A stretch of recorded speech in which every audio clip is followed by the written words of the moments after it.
ನಮಸ್ಕಾರ. ಭಾರತದ ತತ್ವಶಾಸ್ತ್ರದ ಜಗತ್ತಿನಲ್ಲಿ ಹಲವಾರು ಮಹಾನ್ ಚಿಂತಕರು ಬಂದು ಹೋಗಿದ್ದಾರೆ. ಇಂದು ನಾವು ಅಂತಹ ಒಬ್ಬ ಕ್ರಾಂತಿಕಾರಿ ಚಿಂತಕರಾದ ಮಧ್ವಾಚಾರ್ಯರು ಮತ್ತು ಅವರ ದ್ವೈತ ಸಿದ್ಧಾಂತದ ಬಗ್ಗೆ ತಿಳಿಯೋಣ. ಇದು ಸಾವಿರಾರು ವರ್ಷಗಳಿಂದ ನಮ್ಮೆಲ್ಲರನ್ನೂ ಕಾಡ್ತಿರುವ ಒಂದು ಮೂಲಭೂತ ಪ್ರಶ್ನೆ ಅಲ್ವಾ?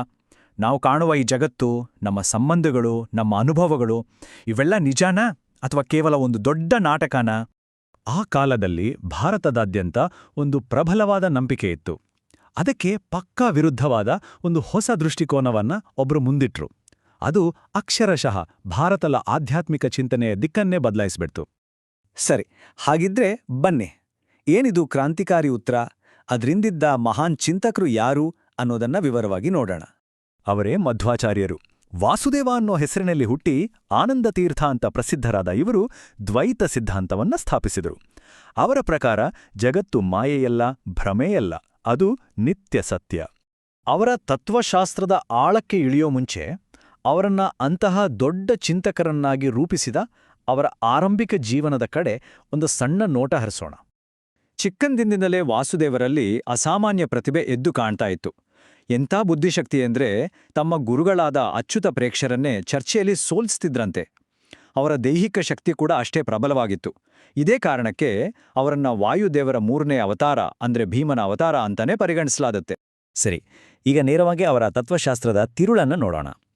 ಆ ಕಾಲದ ಪ್ರಬಲ ನಂಬಿಕೆಗಳಿಗೆ ಅವರ ಸಿದ್ಧಾಂತ ಹೇಗೆ ಒಂದು ನೇರ ಸವಾಲನ್ನು ಒಡ್ಡಿತು ಅನ್ನೋದನ್ನ ಅರ್ಥ ಮಾಡ್ಕೊಳ್ಳೋಣ. ನೋಡಿ, ಇದೇ ಆ ದೊಡ್ಡ ವ್ಯತ್ಯಾಸ.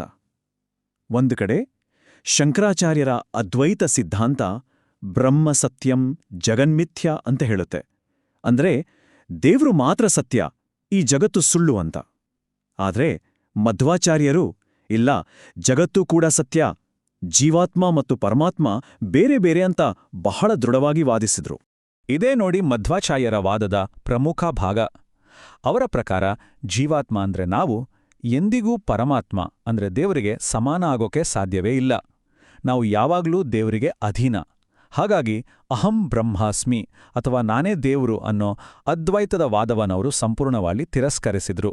ತಮ್ಮ ಈ ವಾದವನ್ನ ಮತ್ತಷ್ಟು ಗಟ್ಟಿ ಮಾಡೋಕೆ ಮಧ್ವಾಚಾರ್ಯರು ಒಂದು ಅದ್ಭುತವಾದ ಕಾನ್ಸೆಪ್ಟ್ ತರ್ತಾರೆ. ಅದನ್ನೇ ಪಂಚಭೇದ ಅಂತ ಕರೆಯೋದು. ಇದೇ ಅವರ ಇಡೀ ತತ್ವಶಾಸ್ತ್ರದ ಅಡಿಪಾಯ. ಅವರ ಪ್ರಕಾರ ದೇವರು ಮತ್ತು ನಮ್ಮ ನಡುವೆ, ದೇವರು ಮತ್ತು ಈ ಪ್ರಪಂಚದ ನಡುವೆ, ನಮ್ಮಲ್ಲೇ, ನಮ್ಮ ಮತ್ತು ಜಡವಸ್ತುಗಳ ನಡುವೆ ಮತ್ತು ಬೇರೆ ಬೇರೆ ಜಡವಸ್ತುಗಳ ನಡುವೆ ಹೀಗೆ 5 ರೀತಿಯ ವ್ಯತ್ಯಾಸಗಳಿವೆ. ಇವು ತಾತ್ಕಾಲಿಕ ಅಲ್ಲ, ಇವು ಶಾಶ್ವತ. ಇದರರ್ಥ ಏನು ಗೊತ್ತಾ? ಪ್ರತಿಯೊಂದು ಜೀವಕ್ಕೂ, ಪ್ರತಿಯೊಂದು ವಸ್ತುವಿಗೂ ತನ್ನದೇ ಆದ ಒಂದು ಅನನ್ಯತೆ ಇದೆ, ಒಂದು ವಿಶಿಷ್ಟ ಅಸ್ತಿತ್ವ ಇದೆ. ಎಲ್ಲವೂ ಒಂದೇ ಅನ್ನೋದು ತಪ್ಪು. ಬದಲಿಗೆ ಈ ವ್ಯತ್ಯಾಸವನ್ನ ಅರ್ಥ ಮಾಡಿಕೊಂಡು ಭಕ್ತಿಯ ಮೂಲಕ ದೇವರನ್ನ ಒಲಿಸ್ಕೊಂಡು ಆತನ ಕೃಪೆಯಿಂದ ಮೋಕ್ಷ ಪಡೆಯೋದೇ ಜೀವನದ ನಿಜವಾದ ಗುರಿ ಅಂತ ಅವರು ಹೇಳಿದ್ರು. ಮಧ್ವಾಚಾರ್ಯರು ಬರೀ ಒಬ್ಬ ತತ್ವಜ್ಞಾನಿಯಾಗಿ ಉಳಿದು ಬಿಡಲಿಲ್ಲ. ಅವರು ತಮ್ಮ ಸಿದ್ಧಾಂತವನ್ನ ಮುಂದಿನ ಪೀಳಿಗೆಗೂ ತಲುಪಿಸಬೇಕು ಅಂತ ಒಂದು ಅದ್ಭುತವಾದ ಸಾಂಸ್ಥಿಕ ವ್ಯವಸ್ಥೆಯನ್ನೇ ಕಟ್ಟಿದ್ರು. ಯೋಚನೆ ಮಾಡಿ, ಅವರು ತಮ್ಮ ಜೀವನದಲ್ಲಿ ಒಂದೆರಡಲ್ಲ, ಬರೋಬ್ಬರಿ 37 ಪ್ರಮುಖ ಗ್ರಂಥಗಳನ್ನ ಬರೆದ್ರು. ಇದು ಅವರ ಜ್ಞಾನದ ವಿಸ್ತಾರಕ್ಕೆ ಒಂದು ದೊಡ್ಡ ಸಾಕ್ಷಿ. ಈ ಕೃತಿಗಳು ಕೇವಲ ವ್ಯಾಖ್ಯಾನಗಳಲ್ಲ, ಇವು ತರ್ಕಬದ್ಧ ವಾದಗಳು, ಆಳವಾದ ವಿಶ್ಲೇಷಣೆಗಳು. ಇವತ್ತಿಗೂ ದ್ವೈತ ವೇದಾಂತಕ್ಕೆ ಇವೇ ಆಧಾರ ಸ್ತಂಭಗಳು. ತಮ್ಮ ತತ್ವಶಾಸ್ತ್ರ ಕೇವಲ ಪುಸ್ತಕಗಳಲ್ಲಿ ಉಳಿಬಾರ್ದು, ಅದು ಜನರ ಜೀವನದ ಭಾಗವಾಗಬೇಕು ಅಂತ ಅವ್ರಿಗೆ ಗೊತ್ತಿತ್ತು. ಅದಕ್ಕೆ ಅವರು ಮಾಡಿದ್ದೊಂದು ಅದ್ಭುತ ಕೆಲಸ. ಉಡುಪಿಯಲ್ಲಿ ಶ್ರೀಕೃಷ್ಣನ ವಿಗ್ರಹವನ್ನು ಸ್ಥಾಪಿಸಿ ಅದರ ಪೂಜೆಗಾಗಿ 8 ಮಠಗಳನ್ನು ಅಂದ್ರೆ ಅಷ್ಟಮಠಗಳನ್ನು ಸ್ಥಾಪಿಸಿದ್ರು. ಜೊತೆಗೆ ಪರ್ಯಾಯ ಅನ್ನೋ ಒಂದು ಅದ್ಭುತ ಪದ್ಧತಿಯನ್ನು ಜಾರಿಗೆ ತಂದರು. ಈ 8 ಮಠಗಳು ಇವತ್ತಿಗೂ ಕೂಡ ಮಧ್ವಾಚಾರ್ಯರ ಪರಂಪರೆಯನ್ನ, ಅವರ ತತ್ವಗಳನ್ನ ಜೀವಂತವಾಗಿಟ್ಟಿವೆ, ಮುನ್ನಡೆಸ್ಕೊಂಡೋಗ್ತಾ ಇವೆ. ಅವರ ಪ್ರಭಾವ ಇಷ್ಟಕ್ಕೆ ನಿಲ್ಲಲಿಲ್ಲ. ಭಕ್ತಿಯೇ ಮುಕ್ತಿಗೆ ದಾರಿ ಅನ್ನೋ ಅವರ ಮಾತು ಕರ್ನಾಟಕದ ಭಕ್ತಿ ಚಳುವಳಿಗೆ ಒಂದು ದೊಡ್ಡ ಸ್ಫೂರ್ತಿಯಾಯಿತು.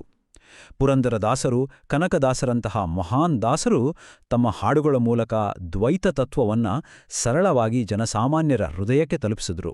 ಹಾಗಿದ್ರೆ ಮಧ್ವಾಚಾರ್ಯರು ಹೇಳಿದ ಹಾಗೆ ನಮ್ಮೆಲ್ಲರ ನಡುವೆ ಇರುವ ಈ ವ್ಯತ್ಯಾಸಗಳೇ ನಿಜವಾದರೆ, ಶಾಶ್ವತವಾದರೆ, ಹಾಗಾದ್ರೆ ನಮ್ಮ ಬದುಕಿನ ಅಂತಿಮ ಗುರಿ ಏನು?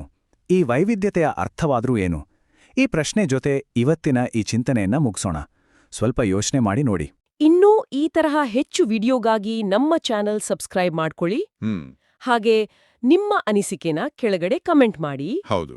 ಸಿಗೋಣ ಮುಂದಿನ ವಿಡಿಯೋದಲ್ಲಿ. ನಮಸ್ಕಾರ.